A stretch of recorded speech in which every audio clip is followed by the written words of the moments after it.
Hi students, it's Wednesday, and so I'm here to deliver you some really good news. Tomorrow you're going to have a quiz in social studies. I know, it's so exciting. Hold back. But truly, you do have a quiz. And so to get you ready, we want to review some things with you and make you feel very comfortable with this quiz. The quiz is going to be very short, it is going to be very precise, and I think that you will ace it no problem, especially as you follow along today. So as you can see, you've already done the question of the day, which I'll review in a moment. And we're going to go ahead and do some review on primary and secondary sources. I want to remind you your quiz is mostly on primary and secondary sources, so as a reminder, you have this handy dandy note sheet that Miss Richards went through with you. This is in your Google Drive. You will want to use this as a way to study tonight. These are all the things that you will need to know. You will also need to recap why it's important for historians to keep an open mind and why it's important for historians to notice other people's point of view. And we'll recap that in a moment. But first of all, I do want to go ahead and quiz with you primary and secondary sources. So I'm going to just go ahead and list some primary and secondary source examples, and you are going to go ahead and take the chance to see if you know these answers. Okay, here we go. Stay quiet and in your mind be thinking, is this primary or secondary? Don't shout out because the people around you need the chance to think too. I'll ask, you keep it in your head, and then you're kind of keeping a tally for yourself. Oh man, I really do not understand primary sources. I'm getting all the secondary ones correct, but I'm off kilter on primary. That means you need to go back and review those ideas with your notes. You can even go to chapter 1 book in your Google Classroom and review that way as well. So let's go ahead. First one, primary or secondary? A painting by Leonardo da Vinci. If you said primary, that is correct because Leonardo did that himself and that is the primary source. Okay, how about this one? A letter from John Smith about his meeting with the Indians. Primary or secondary? You got it. That's primary because it's a letter from John that he wrote himself. Okay, how about this one? A textbook describing the Great War. Secondary. You got it. In this case, it's been interpreted by someone else and rewritten, and so that is a secondary source. How about this one? A college professor describing how the Pilgrims lived. What do you think? Primary or secondary? If you said secondary, you are right on track.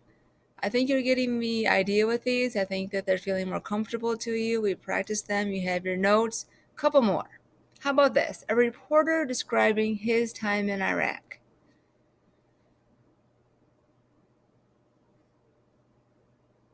It is primary. You're right, because it is his account of his experience in Iraq. Okay, a friend giving a report about the Industrial Revolution's changes to America.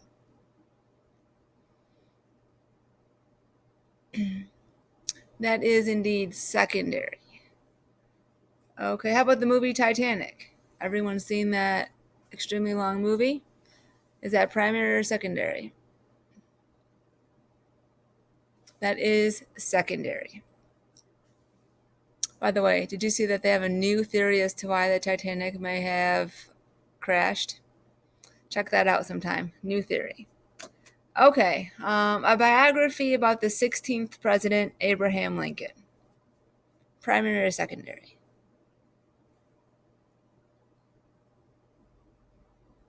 Okay, the key there was biography, so that would be a secondary source.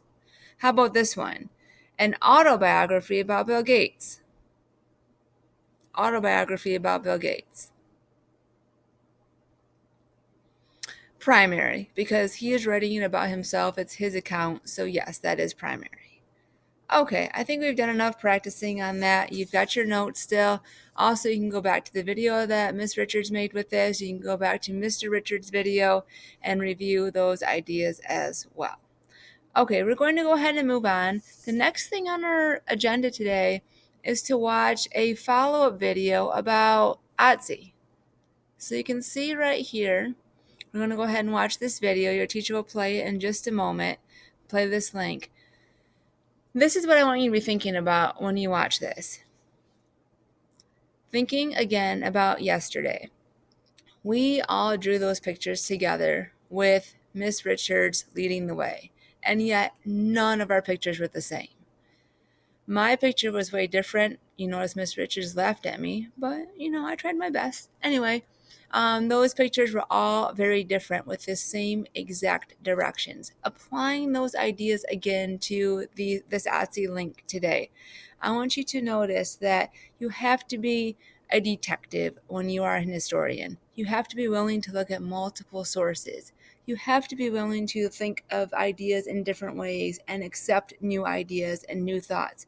In this Otzi link today, some of the original scientists' ideas are shot down. They have new evidence that helps them to discover some new things and make some new ideas. You have to be, as a historian, a scientist that is willing to change, to adapt, to adjust thoughts and ideas. That is a very big part of being a detective as an historian. You are out there being a detective. You have to decide about different pieces of evidence. You have to decide about different primary and secondary sources. And then you synthesize that together and you come up with a theory that you can put out there to your colleagues and to the people, just like the new Titanic idea. So anyway, I want you to go ahead and watch this video, please, and be thinking about those ideas of changing ideas and being thoughtful to new ideas and open-minded to new ideas and changing your ways.